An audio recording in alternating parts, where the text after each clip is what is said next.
વડોદરાની હેરિટેજ ધરોહર માંડવી ગેટની ચિંતા રાજવી પરિવાર કરી. આજે રાજવી પરિવારના મહારાણી રાધિકા રાજે ગાયકવાડે માંડવી દરવાજાની મુલાકાત લીધી હતી. વર્ષોથી અડીખમ અને વડોદરાની ઓળખ માંડવી ચાર દરવાજા હેરિટેજ ધરોહર આજે જીવંત રાખવા માટે અનેક પ્રયાસો છતાં શું થશે તે નક્કી નથી. ત્યારે માંડવી દરવાજાના સ્ટ્રક્ચરની સ્થિતિ ખૂબ જ ખરાબ થતાં વિઠ્ઠલ મંદિરના પૂજારી હરિઓમ વ્યાસની મુહિમ આખરે રંગ લાવી છે.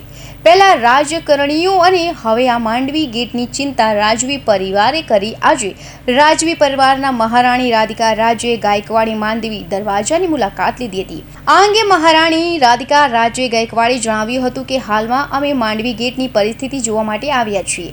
હાલમાં તેની જે ચર્ચા ચાલે છે કે હવે એને કઈ રીતે સાચવી અને રિપેર કરી શકાય તેના માટે હાલમાં હેરિટેજ ટ્રસ્ટ પણ કામ કરી રહ્યું છે. અહીંયા એક્સપર્ટને પણ બોલાવવામાં આવી અને તેનો શું કહે છે તે બાબતે કોર્પોરેશન સાથે ચર્ચા કરવામાં આવશે અને આશા છે કે આનું રિપેરિંગ થશે.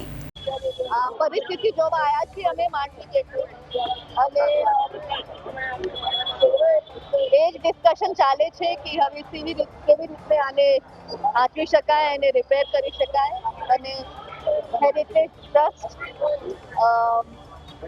આ બદલ કામ કરી રહ્યું છે અને અહીંયા અમે એક્સપર્ટ્સને પણ બોલાવ્યા છે અને એમનું શું કહેવાનું હશે એ શેર કરશે. પછી એ અમે સીએમસી જોડે શેર કરશું અને એ આશા છે કે આનું રિપેર થશે અને વ્યવસ્થિત રિસ્પોન્સિબલી આનું રિપેર. વધુમાં મહારાણી રાધિકા રાજે ગાયકવાડે કહ્યું હતું કે અમે આગ્રહ કરીએ છીએ કે હેરિટેજ માટે અમે સહયોગ આપીએ છીએ કે વડોદરાના નાગરિકો માટે આ રીતે ધરોહરને સાચવવાના પ્રયાસો કરતા રહીશું. આમાં વિવાદ જેવું કંઈ નથી. તમારે આ હેરિટેજને બચાવતા પ્રયાસ કરવા જોઈએ. મને લાગે છે કે નાગરિકો, પ્રેસને અને એડમિનિસ્ટ્રેશનને અને બધાએ એલર્ટ રહી બધાએ આ ધરોહરને બચાવવી જોઈએ. વરસાદ પહેલાં આને સ્ટેબિલાઇઝર કરી દેવી જોઈએ, નહીં તો વરસાદમાં વધુ ડેમેજ થશે.